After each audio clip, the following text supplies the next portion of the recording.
April 16th, 1963, from a jail cell in Birmingham, Alabama, Dr. Martin Luther King Jr. wrote a letter to the local clergy defending his commitment to peaceful, direct action. In this letter, you can see the soul of a patriot, the soul of a man who was destined to change the direction of an entire country. Over time, this letter became very personal to me. I grew up in America in the 60s. Racism was real. Segregation was real. Discrimination was real. I remember how this weighed on my parents. They were simple school teachers. All they wanted was for every child to be treated the same, regardless of where they came from, what their name was, or the color of their skin. Put simply, my dad revered Dr. King. Growing up, I remember my father using Dr. King as an example of a leader that was not afraid to do the right thing. He was not afraid to challenge the status quo and injustice. He was not afraid to teach us how to get along with each other. He also taught us about adversity. As he once said, the ultimate measure of a man is not where he stands in moments of comfort and convenience, but where he stands at times of challenge and controversy, much like today. In 1961, my dad became superintendent of schools in Houston County in Georgia. And he integrated the schools for the first time. It was one of the first schools in the state of Georgia. And the reason he did it, when I asked him, he said it was simply the right thing to do. He did it in the face of great adversity. And he used Dr. King as an example all the way through. And so Dr. King was an inspiration for my father. He gave us hope during some of this country's darkest days. He changed America forever, did Dr. King. Our country has overcome a lot, but there's much yet to be done. We need today to reflect on the ideals of Dr. Martin Luther King, the things he fought for, the things he died for. He often reminded us that what unites us is far greater than what divides us. That we may talk differently, look different, and have different political views. He would remind us we are at first and last one nation under God.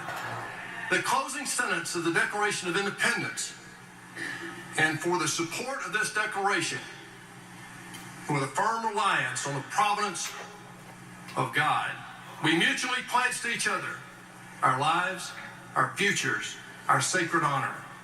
In this Birmingham letter, Dr. King wrote, "Injustice anywhere is a threat to justice everywhere." And my father quoted that more times than I can tell you. The closing words of that 1963 letter are as meaningful today as they were then. Let us all hope that the dark clouds of racial prejudice will soon pass away and the deep fog of misunderstanding will be lifted from our fear-drenched communities. And in some not too distant tomorrow, the radiant stars of love and brotherhood will shine over our great nation with all their scintillating beauty. God bless you for being here. Thank you, God, for Dr. Martin Luther King.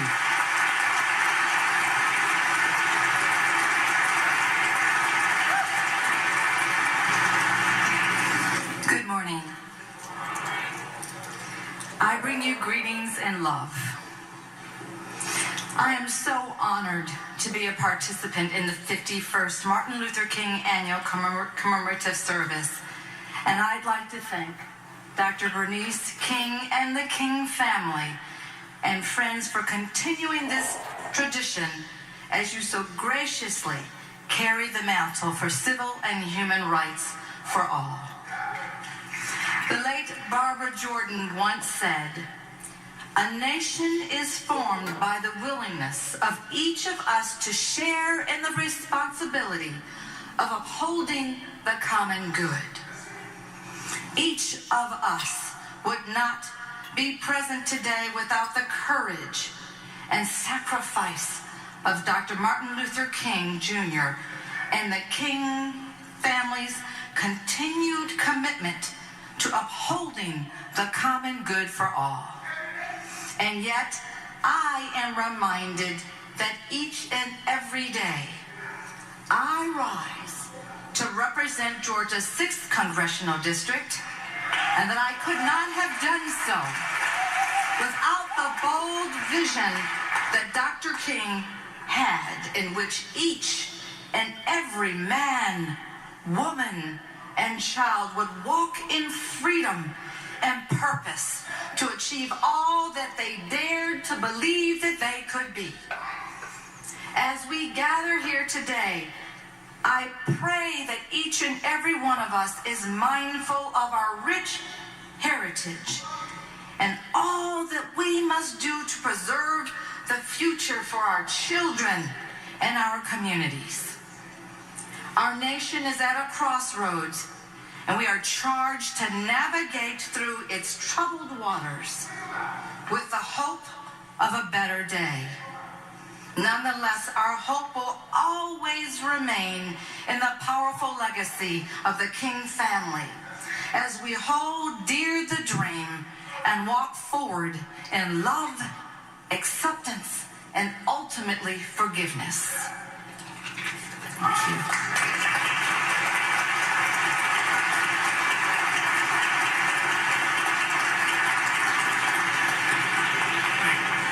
Well, good morning. I'm Chris Carr, and it is an honor to serve as the Attorney General of Georgia. And let me tell you what an honor it is to be a part of this celebration for Dr. King's 90th birthday, and to bring greetings on behalf of the great state of Georgia. As I said last time, and it is worth repeating, to be able to stand with and before you in this historic church to publicly honor this great man and this native son of Georgia is truly a humbling experience. You know, as I was reflecting today on today and what I might say, I get thinking about the images of Dr. King that I've seen over the years. Pictures and video clips, murals, the artwork that was put up at the corner of Boulevard and Freedom Parkway before the Olympics in the 90s.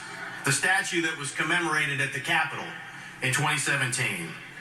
These images and so many others around our city and state, but not just our city and state, our nation and around the world, testify to one fact. Dr. King is a hero. I was born in 1972, but I'm a history buff, and it goes without saying that during the civil rights movement of the 1960s, which I wasn't alive for, but Dr. King was a hero to millions. Since then, he has become and is a hero to my generation. And he will be a hero for many generations to come. And I suspect since you are all here today, he's a hero to you as well.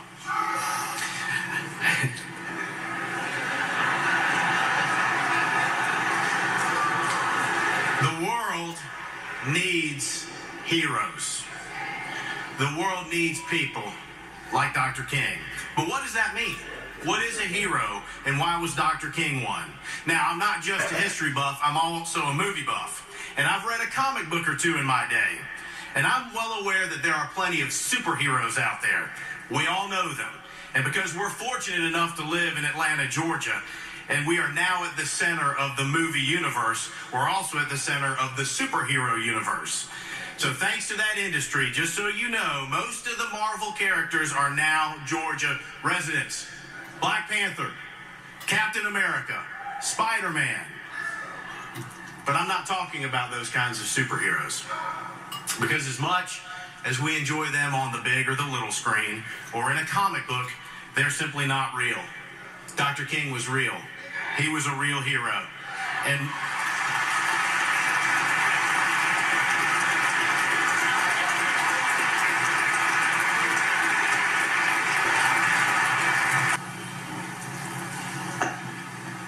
in his autobiography of spiritual development, a small essay that he wrote for a professor in graduate school, Dr. King admits that when he came to make that decision for himself, to follow the one who is our Lord and Liberator, that he was not overcome by some overwhelming spiritual experience. That he was raised in the church, and the day he decided to join the church, the only reason he joined was because he saw his big sister come down the aisle and he wasn't going to let her get in front of him. That big sister is still with us. She's 91 years old. She is the longest serving member of Ebenezer Baptist Church. She's our Queen Mother, and we love her to life, Willie Christine King Farris.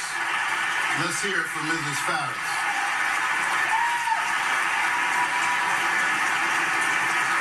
We love you, and we thank God for you.